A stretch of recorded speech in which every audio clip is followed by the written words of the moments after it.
What's up, everybody? Welcome back to Pulse of the Cosmos. I am your astrologer, Emily, and today we're going to be taking a look at the full moon lunar eclipse happening in Sagittarius, which is happening today, Friday, June 5th of 2020. So I'm sorry about being just a little bit late with this video, guys. I've been moving and working on how to structure my schedule to get these out in a more timely and structured manner. So more to come soon with that. But for now, let's get back to this full moon lunar eclipse because there's a lot going on with this. And we're looking at this happening in Sagittarius, right? So what does Sagittarius rule? It rules our beliefs. It rules our social codes, our social mores, our theological codes, and our civil codes as well, right? We can look to Sagittarius as the moral foundation upon which Capricorn is built, right? Capricorn is civilization. And if you look to how we travel through the zodiac throughout the year, Capricorn comes right after Sagittarius, and there's a purposeful reason for that. The moral codes of the civilization, the foundations, right, upon which Capricorn is built come from Sagittarius. And as we went through earlier this year, the big Saturn-Pluto conjunction in Capricorn, which only happens about 250 to 500 years, right? So, and cyclically, we can look back to history when these conjunctions occur, and I've done another video on this, but cyclically, we see a theme of either the destruction or the transformation of some major empire. Or in this case, we could look to things like governments or corporations or larger businesses. We've seen the shakeup.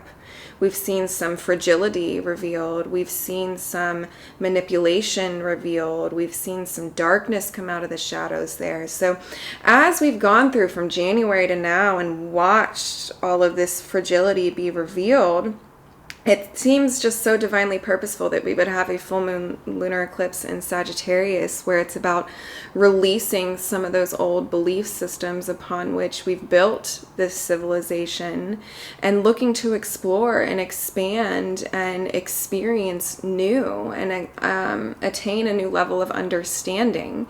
Sagittarius rules higher wisdom and rules higher education and higher learning. They're like the gurus of the zodiac, right? It also rules religion and beliefs and philosophies. But not only does it rule all of these concepts, but it rules foreign cultures and foreign places and international travel. And I find this really important to point out because we're looking at these two energies falling under one umbrella, which means they are connected in a lot of ways.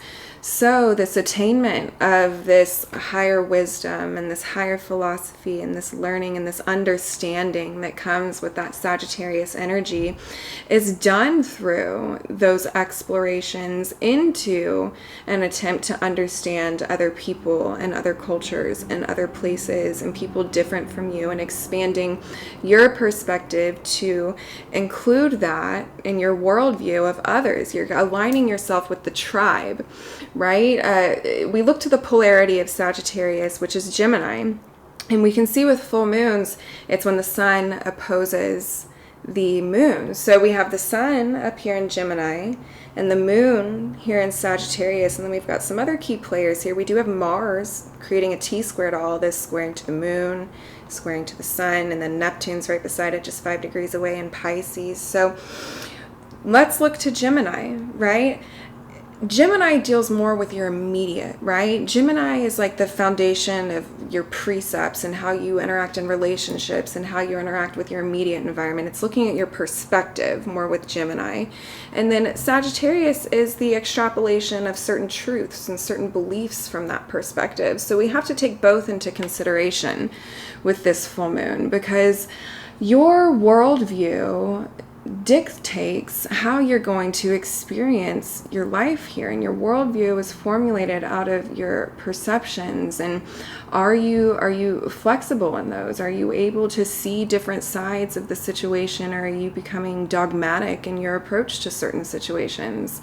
Sagittarius is a very dualistic sign, right? We have the centaur, so half man, half horse. And so there's this very noble quality, right, in the upper half and the man half. And then there's this very bestial quality that can get wrapped up in things of this physical world and lose sight of that expansion and that learning and that higher knowledge. It can want to expand in the opposite direction almost and lose itself in just the more physical aspects of this world. And you can, so this, look to this in your own life, right? Are you losing yourself in some form of greed, or some form of jealousy, or some form of attachment to something here in this physical reality that's keeping you from expanding your mind and expanding your horizons and expanding your experiences, to align yourself better with what your soul mission is on this earth? Where have you been limiting your expansion? And there's definitely, like I said, that noble and bestial quality to this, which is going to be amplified, I believe, by a couple other players here. We do have Mars, like I mentioned, who will be forming that T-squared. We also have Antares, which in ancient astrology is Mars's rival in some of the myths. So Antares is a fixed star, the heart of the Scorpion, and I believe it's about 7 degrees Sagittarius. And it's what the archer's arrow is constantly fighting towards. It's constantly going towards this Antares, the heart of the Scorpio, if you look up in the constellations. So bringing it back, Antares has these qualities that are divisive like Mars and that are very attacking and that almost have this insatiable thirst to purge in a sense. And it can be wild, it can be erratic, it can be violent. It can be counterattacking. So there are those energies playing around with this full moon lunar eclipse. And it's about, are you going to get lost in the confusion of that nature and the confusion of that energy about what direction to go in? Are you going to escape into some form of attachment to some kind of relationship or some kind of belief or some kind of job or some kind of value you hold? Are you going to get lost in trying to hold on to something that needs to be released through this full moon? About that, you guys, my phone died. I'm filming from my phone today because my computer is having issues. But in any case, so are we going to get lost in the escapism of that Pisces energy where Mars is right now, especially being so close over there to Neptune, just 5 degrees away? And Neptune does rule the media. So you can see the influence of the media throughout this whole world situation right now, and look to the influence of the media in your own life and see where maybe there's some conditioned views coming from that source that need to be investigated or need to be explored on your own behalf. But in any case, the release for this, again, is in Virgo. So are we going to escape or are we going to change? Virgo is the changes that we make in our reality. Virgo is mutable earth. And if you're struggling, Mars can be indiscriminate on how to take action over there in Pisces. It can get confused. It can be going in a million different directions. It can feel hazy. It can feel foggy about what the next step is. Well, the release for that pressure over where the next step is to look to Virgo. Are the decisions that you're making, are the beliefs that you have, are the truths that you have in your life, are your values coming from a pure place? Virgo is a sign of purity. It's the Virgin. It's a very innocent quality to Virgo. And Virgo makes decisions about what needs to stay and what needs to go, right? It's the cleaner upper. It's the cleanup crew. Virgo gets a rap for being, hypercritical or, being very criticizing, but it's, in its most positive aspect, it's because it's making decisions out of purity, and it sees what's impure and it sees what's not, and has no problem coming at that from a very pragmatic and practical approach and saying, I don't want this in my life. This isn't coming from a place of purity. This isn't coming from a place of alignment, and I'm gonna cut it out. I'm gonna clean it up. I'm gonna release that.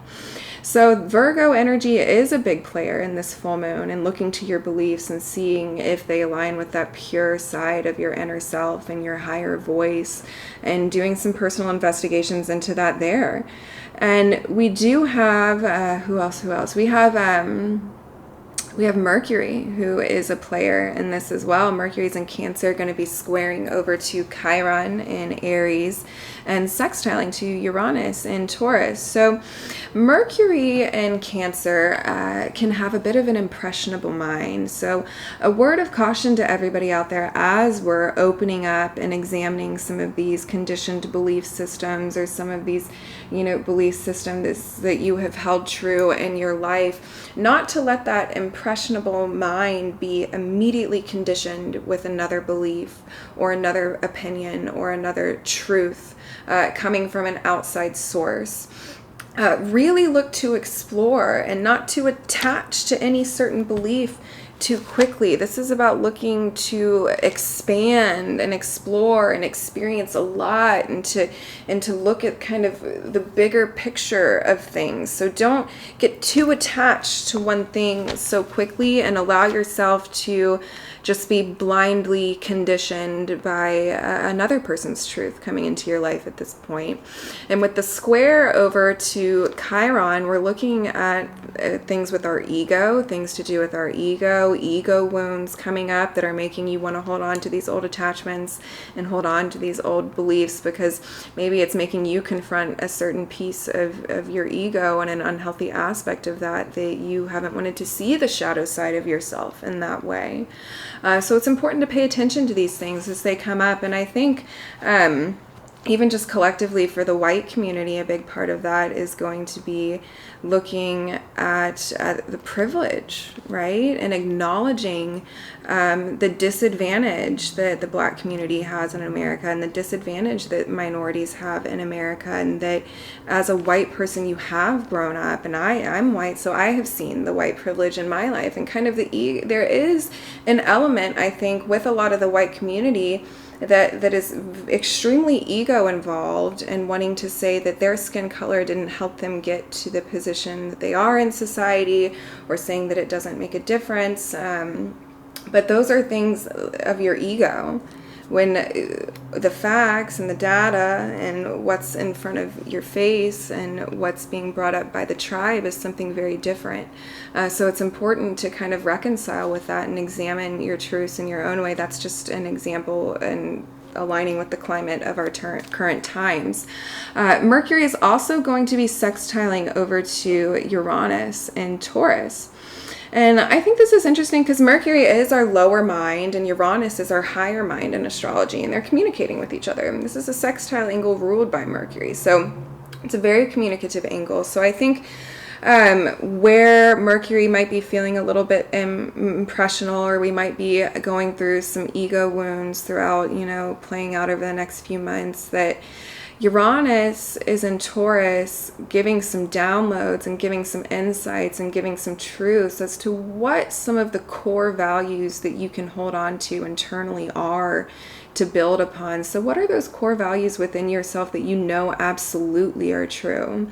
And where can you make those foundations, structured in such a way to integrate new belief system or new beliefs, or the expansion of your beliefs. So there is some kind of information coming from Uranus in that way, saying, I know you're lost, that things feel confusing and it's impressionable, but here, remember these core values that you align with, that are true to you, and that are aligned with a higher universal code, and are aligned with kind of the higher way that this universe works. So we do have that going on. And also Saturn, I do want to bring up, Saturn is retrograde in Aquarius still. And we look to Saturn in Aquarius, and the Aquarian energy is the energy of the revolutionary. It's very forward thinking. It's very forward moving. It's very progressional and revolutionary, and likes to shake things up and change things. And we're looking to Saturn there. Saturn classically rules Aquarius. And so there is this urge for freedom, right? But underneath the structure of of something that helps society, that builds society forward, that progresses, that evolves us into this more enlightened space, this more connected space, this less divisive space that we live in. There's so much divide, and it's only just amplified with Neptune over there in Pisces, and also with Mars and Antares being such big players in this. There's a lot of division, a lot of counterattack, a lot of lies, a lot of manipulation. And in your own life as well, you might be feeling like you have to, defend certain beliefs that you have, or you're being attacked by other people, or maybe you're the one doing the attacking. But it's a moment for everyone in the collective to step back and do some personal examination and look to, I think it's always important to look to where maybe you're the part of the problem, and maybe you're contributing to some places that aren't coming out of alignment, or some situations or things that aren't coming out of alignment for you. But in any case, let's dip into the cards and see what's going on there for everybody. We'll do a little reading.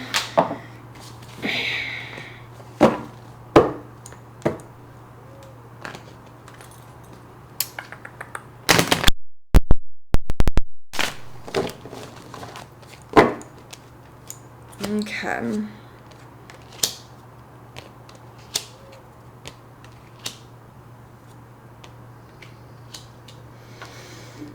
Okay, so the first card we pulled was the Three of Pentacles reversed. So yeah, we're feeling like things aren't materializing the way that we want them to. Things aren't manifesting the way that we want them to. It's the Three of Pentacles upright as things coming together, manifestations, things being made and seen, but we're feeling like it's not coming together the way that we wanted it to right now. In our personal lives and the world around us, it's like we've been working so hard for something and things aren't coming together the way that we thought they would. And this deals with money as well. We're looking at pentacles. They deal with things of this physical reality, so this could be a money situation for some of you guys. And the challenge is in the Queen of Swords, the Queen of Swords upright. So the Queen of Swords has deep, penetrating insights into situations, and she sees the truth. She pierces through and sees the absolute truth in the situation, and she's receptive as well to the information coming into her. So I think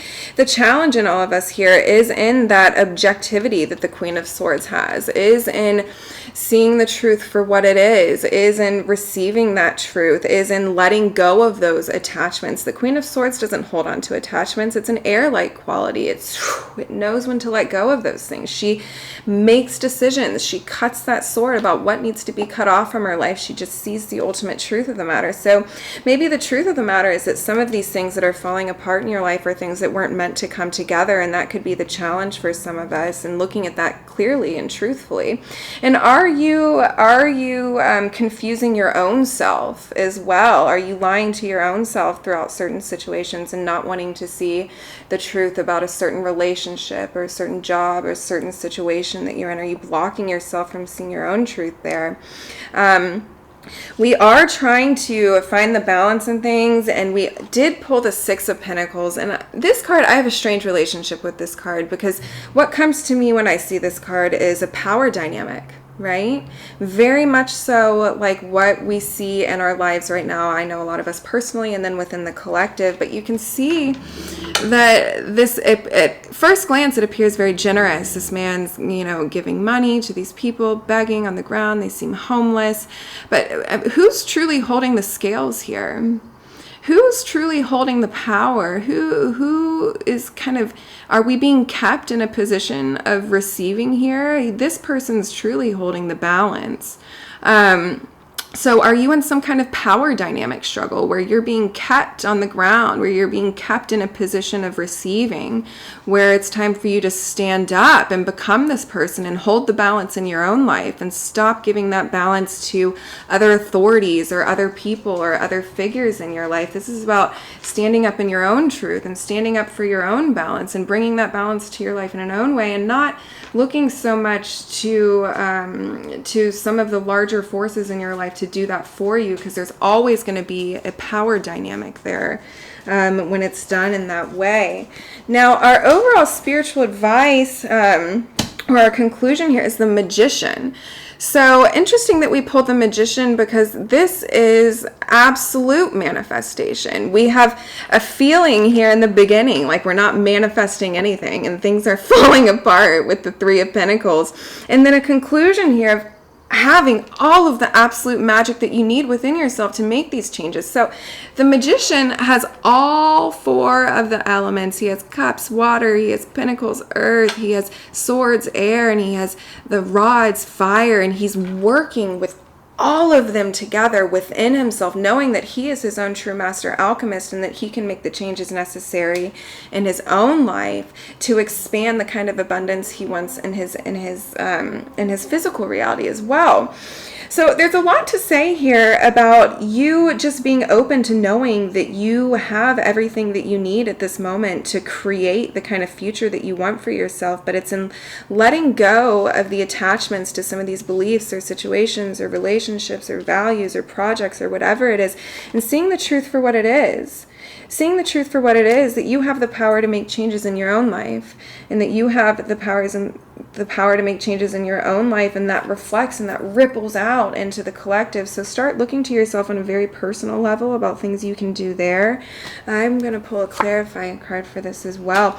Okay, what's keeping us from this Magician quality that we've all got here, where whatever this was that fell apart was probably something falling apart because you've got some magic in the works to be building something else for yourself and to be creating something else for your life, to pull yourself out of this power dynamic so you can see the truth. But we are still feeling trapped. We have got this Eight of Swords, and this is like mental anxiety. This is overthinking. This is being trapped by your own mind. So if you're overthinking a situation or becoming trapped by your own thoughts, understand that you, as the Magician especially, have the power to switch that mindset, right? You have the power to unravel yourself out of this whatever mental situation you've wrapped yourself into, where you're just overly anxious about whatever's going on in your life, because she's alone, dude. Like, there is no one standing guard over this girl. The castle's all the way back over here. She's got 8 swords next to her.